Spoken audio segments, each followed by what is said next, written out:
Today, I'd like to discuss a development that many believe could have significant implications for the future of financial markets: the integration of the Stellar blockchain with the Depository Trust and Clearing Corporation, or DTCC. To understand why this matters, we first need to understand what DTCC is. Every day, billions of dollars in stocks, bonds, ETFs, and other securities change hands.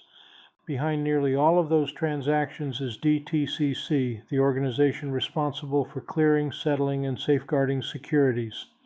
In 2025, DTCC processed approximately $4.7 quadrillion in securities transactions and held custody of roughly $114 trillion in securities. Historically, these assets have existed within traditional financial infrastructure, but that is beginning to change. In May 2026, DTCC announced plans to connect its tokenization service to the Stellar blockchain, with DTC tokenized assets expected to become available on Stellar during the first half of 2027. The goal is to enable tokenized versions of eligible securities while maintaining the same investor protections as traditional holdings. Why is this important? Tokenization allows traditional financial assets such as stocks, ETFs, and U.S. Treasury securities to exist as digital tokens on a blockchain. Rather than relying on multiple intermediaries and settlement windows that can take days, tokenized assets can potentially move much faster, with greater transparency and around-the-clock availability. DTCC has highlighted potential benefits including faster settlement, lower costs, greater collateral mobility, and extended trading hours. So why was Stellar selected?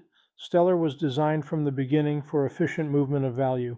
Its network offers very low transaction costs, rapid settlement, and features that support compliance and asset issuance. DTCC specifically cited Stellar's compliance-minded architecture, open infrastructure, transaction throughput, and operational efficiency as reasons for the collaboration. Now let's consider the implications for XLM, Stellar's native token.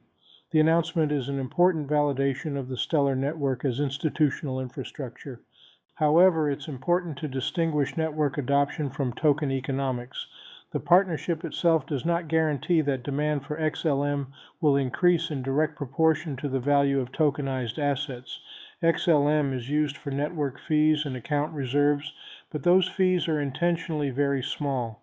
Any long-term impact on XLM's value will depend on how extensively the network is adopted, the volume of on-chain activity, and how institutions ultimately choose to use Stellar.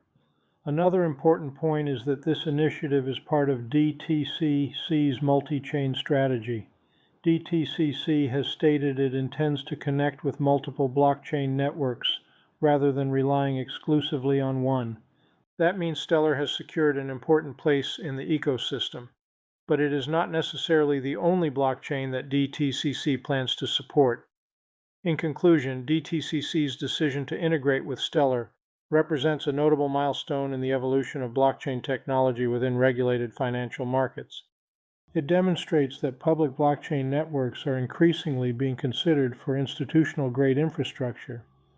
While it is too early to predict exactly how this will affect XLM, the announcement strengthens Stellar's position as a serious platform for tokenized assets and provides a glimpse of how traditional finance and blockchain technology may increasingly work together in the years ahead.